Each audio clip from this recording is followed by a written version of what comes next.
Oke, kali ini saya dapat HP mantan flagship lagi yang harganya cuma 1 jutaan. Menurut aku sih harganya cukup murah, terbilang sangat murah di tahun 2025 ini. Ini adalah Huawei Mate 20 Pro, mantan flagship keluaran sekitar tahun 2018 yang lalu. Jadi usianya sudah hampir 7 tahunan ya di tahun 2025 ini. Apakah HP ini worth it? Dengan harga cuma 1 jutaan, tentu HP ini ada minusnya ya, bukan yang no minus. Kalau yang no minus biasanya harganya 2,5 jutaan di tahun 2025 ini.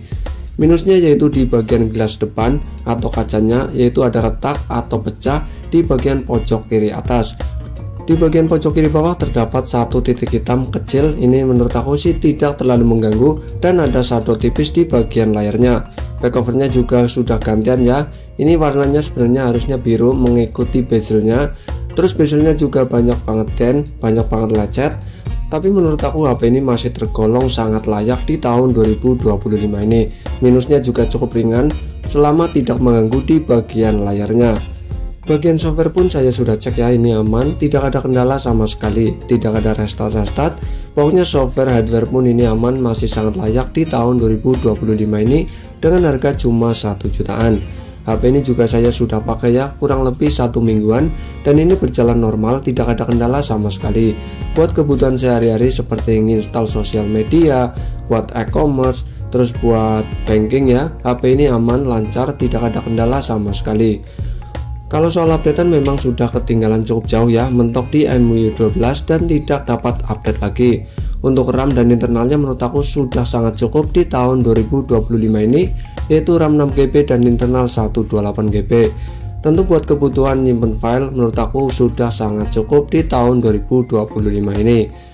Soal keamanan HP ini juga sudah sangat lengkap ya, seperti adanya fast unlock, in-display fingerprint. Untuk fingerprintnya pun ini sangat akurat, dan fast unlocknya pun ini sangat akurat, bisa digunakan pada malam hari atau saat gelap karena ada inframerahnya di bagian pinggir kameranya. Jadi menurut aku soal keamanan HP ini sangat bisa diandalkan meski usianya sudah hampir 7 tahunan di tahun 2025 ini. Karena HP ini mantan flagship, jadi fitur-fiturnya tergolong sangat lengkap di masanya. Tampilan layar HP ini juga tergolong masih cukup bagus ya, tidak nampak ada shadow. Sebenarnya HP ini ada shadow, tapi di kamera tidak terlalu nampak. Untuk tampilannya menurut aku masih terlihat cukup jernih. Buat kebutuhan nonton film, layarnya menurut aku tergolong sangat bagus di kelasnya, dengan resolusi yang kalian bisa pilih, tinggi, sedang, maupun rendah. Untuk kebutuhan nonton film yang resolusinya 4K di YouTube, ini menurut aku juga tergolong sangat bagus. Ini menggunakan resolusi tertinggi yaitu 2160 per 60 HDR. Jadi ini buat kebutuhan nonton film menurut aku sangat layak lah, masih sangat worth it di tahun 2025 ini. Apalagi harganya cuma 1 jutaan dan retaknya pun tidak terlalu mengganggu. Buat kebutuhan nonton film ini masih tergolong jernih, layarnya masih tergolong sangat bagus di tahun 2025 ini. Tapi sayang HP ini tidak ada grill lubang speakernya ya, speakernya nyatu di lubang charger. Jadi kalau kita mutar musik, video, apabila kita sambil charger, otomatis speakernya akan berkurang suaranya. Ini menurut aku sih minusnya seperti itulah di Huawei Mate 20 Pro. Kurang tahu kenapa Huawei mengeluarkan speaker seperti itu. Karena HP ini usianya sudah hampir 7 tahunan, jadi soal baterai HP ini sudah minta ganti baterai. Baterainya sudah sangat boros di tahun 2025 ini. Buat kebutuhan sosial media kurang lebih bertahan 3-4 jam. Ini sih menurut aku sudah tergolong boros banget dan perlu bergantian. Meski kapasitasnya gede 4600 mAh, tapi di tahun 2025 ini jelas sudah minta ganti baterai karena usianya sudah 7 tahunan di tahun 2025 ini.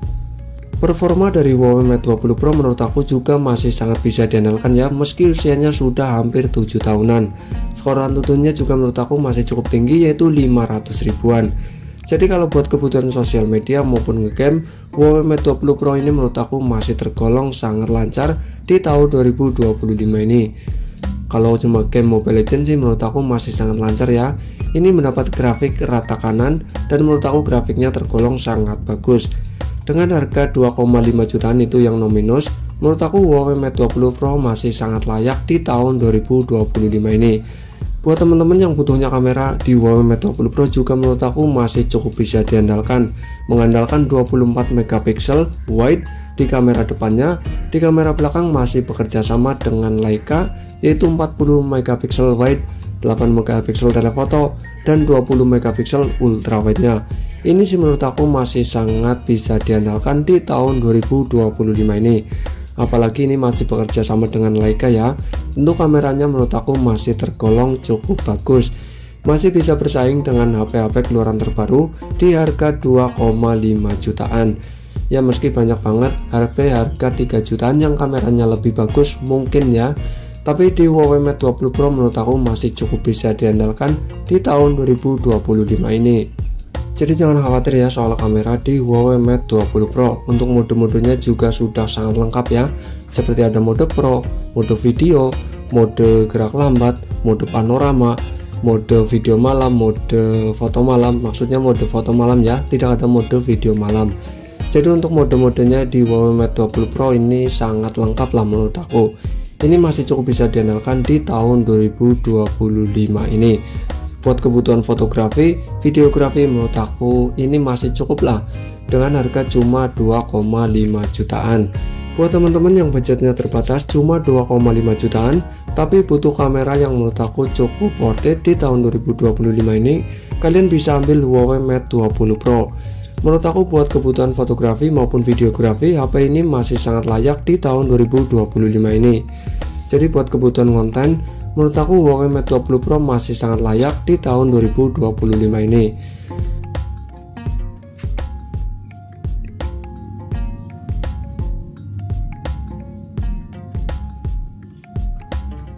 Untuk kebutuhan video mentok di 4K 60 fps ya, kalian bisa atur saja di bagian settingan videonya. Jadi kalian bisa atur sesuai dengan keinginan kalian, seperti mode 4K, 1080 60 fps dan mode lainnya. Untuk mode video juga menurut aku masih cukup bisa diandalkan ya. Tadi saya nyoba mode foto, ini mode video. Ini sudah ada OIS nya ya, jadi sangat stabil buat kebutuhan konten atau vlogger di luar ruangan sambil berjalan. Untuk autofocusnya pun menurut aku cukup cepat dan cukup bisa diandalkan. Menurut aku sih buat kebutuhan video Huawei Mate 20 Pro masih sangat layak di tahun 2025 ini. Jadi buat teman-teman yang butuh buat video dengan budget terbatas, kalian bisa lirik Huawei Mate 20 Pro di tahun 2025 ini. Soal tampilan Huawei Mate 20 Pro juga masih kece ya, masih terlihat flagship di tahun 2025 ini. Masih terkesan mewah, menggunakan layar lengkung di bagian sisi kanan, sisi kirinya, yaitu 6,3 in. Ini menurut aku sih cukup enak dikantongin, tidak terlalu gede-gede banget. Dan di tangan pun menurut aku cukup pas, tidak terlalu berat banget. Untuk penggunaan sehari-hari menurut aku Huawei Mate 20 Pro masih sangat oke lah ya. Dari segi performa, software maupun hardware, Huawei Mate 20 Pro masih sangat layak di tahun 2025 ini. Jadi buat teman-teman yang kepengen beli, silahkan beli saja ya. Dengan harga 2,5 jutaan itu yang no minus. Kalau yang minus seperti saya paling harganya 1,3 sampai 1,5 jutaan. Jadi mungkin cukup sekian ya bos ya pembahasan Huawei Mate 20 Pro dengan harga cuma 1 jutaan. Oke, terima kasih, mantul.